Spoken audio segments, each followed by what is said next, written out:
I remember having the conversation. I don't know if you were at the table or not, Av, but I was explaining to someone the water storage capacity of sand. It's it's crazy. It defies reality. And so basically, the experiment goes: you fill a bucket of sand 3/4 full, add water till the water comes to the surface of the sand, push down your hand, compact the sand, and there should be just a little bit of water where your fingerprints were. Dump that out. Just dump a little bit off the top, so the bottom of your finger, you can't see any water in the sand. And then take that bucket on a tarp, flip it upside down, smack it so it creates a sand castle. Watch how long it takes for the moisture to get out of the middle of that sand. It'll blow your mind.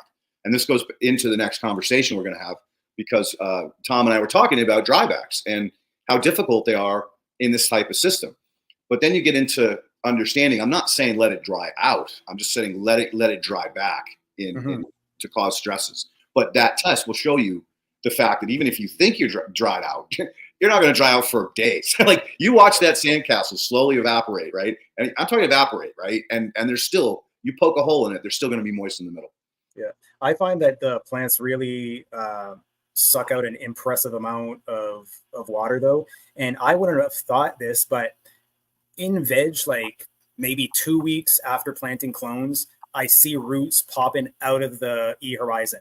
They go straight through the O, the A, and into the E, into that rock and sand, and go right to the plastic tray. It's pretty crazy. And that's a clone, so it's not even attached. Yeah. Pops out of the beds like a little 6-inch plant already down there. That's amazing. It's crazy. Yeah. So I see. Okay, right there. So that's my E horizon. It looks maybe kind of blackish in the picture. To me, it's really healthy looking colors in my interpretation. Oh, you see roots right there. See that? There it is. Yeah. If I soak my E horizon from the bottom, I clearly see water, through the fabric, and I'd say 24 hours of not watering it, it might be still wet inside, but it's clearly dry on the outside already. So is the top, see where his little hand is? That's the top of the tray, correct? Yeah, that's the tray right there. Yeah. And so in the instructions for designing this, the E horizon is supposed to be a little bit taller than the top of your tray or your liner.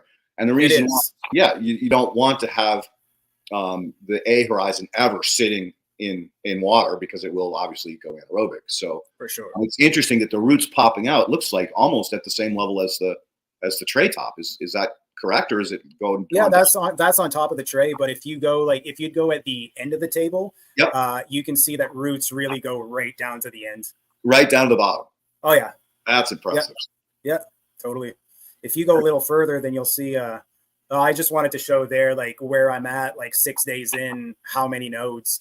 And it's really impressive if you go right to 25, how much that node stacks.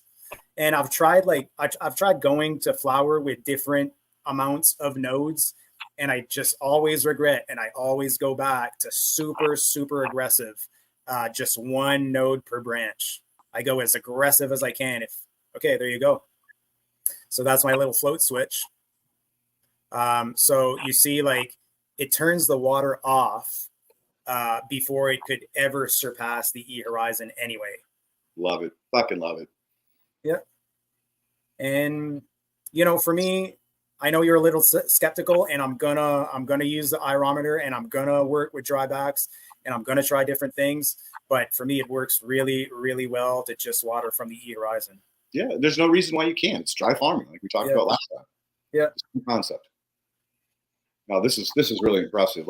All the times we talk, I've never had the opportunity to get into this place and really see what you've done. So you're beyond next level, brother. So when you're if you put your finger into the top 2 to 4 inches of the top of your soil, do you still find it moist? Yes. Yeah. But I do, I do treat it with logic. So at least once or twice a week, I turn off my bottom watering and I give it a light top watering. Okay. Yeah.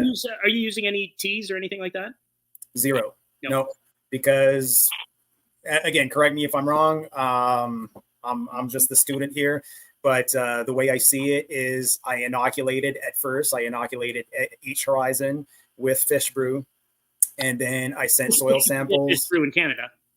Was that? If you could get fish brew in Canada, you would have. Yeah. But you can figure things out. Yeah. And then, I inoculated each horizon before I started any grow. And after a whole grow, I sent a soil sample to Andy, and she gave me a very, very good grade on soil health, soil biology. So it worked out. Mm-hmm. And that being said, okay, so I'll come back to the biology in a second. So I have 4 beds. I have 4 of those floating switches. So when a switch calls for water, one of those things activates the pump and just waters that bed. So I'm not sure, like this is probably standard hydro type of equipment. Leighton, I can't hear you. It's a solenoid that's commonly used in everything from domestic water use to, certain types of boilers to, add water when the water steams off. So